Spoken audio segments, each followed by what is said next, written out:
Бул президенттикти аркалайм деген бул президенттик эң чоң иш. Президенттик бул азыр үй бүлөнү багыш кандай бир чоң маселе да, мындайча айтканда. Бул жерге 6 миллион элдин жүгүн мойнубузга алабыз деп келатасыздар. Ошол жерде мен айтат элем, элдин ишенимин эмгек менен алыш керек, акча менен эмес, акча менен сатып албаш керек. Акча менен сатып алып элди унижать этпеш керек, мындайча айтканда элди кордобош керек. Ошон үчүн сиздерден шайлоо алдында мисалы үчүн да атайын сырттан келген чагымчыл күчтөр карап турат.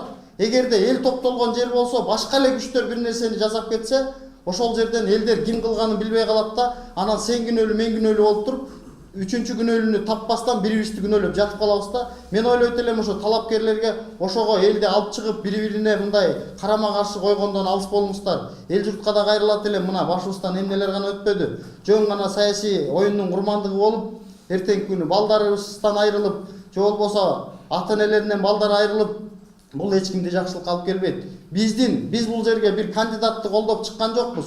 Биз бул жерге тынчтык, элдин келечеги деген кандидатты колдоп чыгып атабыз да. Биздин максатыбыз биздики тынчтык, эртең элде тынчтык болсун. Мынакей биз мындан мурунку ушундай окуяларда дагы канчалаган жерлерди коргоп, колдоп келдик.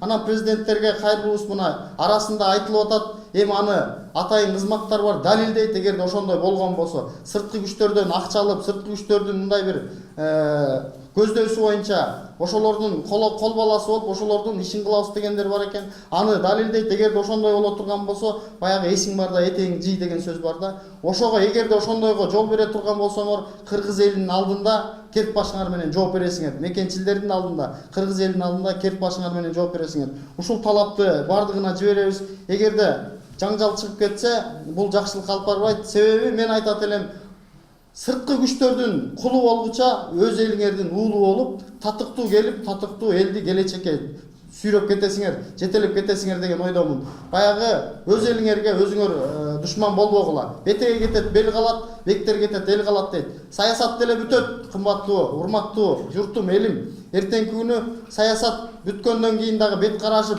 эки жаат болбой сүйлөшүшүбүз керек. Ошондуктан бардыгыбыз бир ынтымакка келип, ушул шайлоону тынчтык менен өткөзүп алалы.